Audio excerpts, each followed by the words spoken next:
لوگوں کا ایک ہی مذہب تھا لیکن وہ آپس میں اختلاف کرنے لگے تو اللہ نے ان کی طرف بشارت دینے والے اور ڈر سنانے والے پیغمبر بھیجے اور ان پر سچائی کے ساتھ کتابیں نازل کی تاکہ جن امور میں لوگ اختلاف کرتے تھے ان کا ان میں فیصلہ کر دے۔ اور اس میں اختلاف بھی انہی لوگوں نے کیا جن کو کتاب دی گئی تھی، باوجود کہ ان کے پاس کھلے ہوئے احکام آ چکے تھے،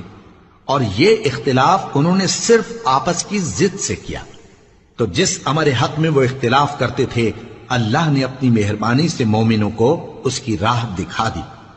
اور اللہ جس کو چاہتا ہے سیدھا رستہ دکھا دیتا ہے۔ کیا تم یہ خیال کرتے ہو کہ یوں ہی بہشت میں داخل ہو جاؤ گے، اور ابھی تم کو پہلے لوگوں کی سی مشکلیں تو پیش آئی ہی نہیں؟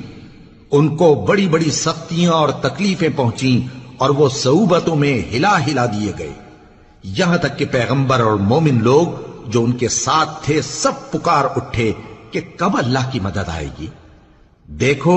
اللہ کی مدد ان قریب آیا چاہتی ہے۔ اے نبی،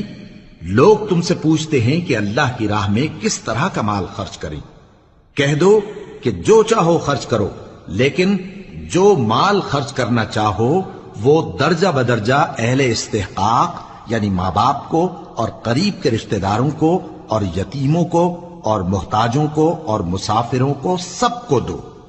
اور جو بھلائی تم کرو گے اللہ اس کو جانتا ہے۔ مسلمانوں، تم پر اللہ کے رستے میں لڑنا فرض کر دیا گیا ہے، اور وہ تمہیں ناگوار تو ہوگا، مگر عجب نہیں کہ ایک چیز تم کو بری لگے اور وہ تمہارے حق میں بھلی ہو، اور عجب نہیں کہ ایک چیز تم کو بھلی لگے اور وہ تمہارے لیے مضر ہو،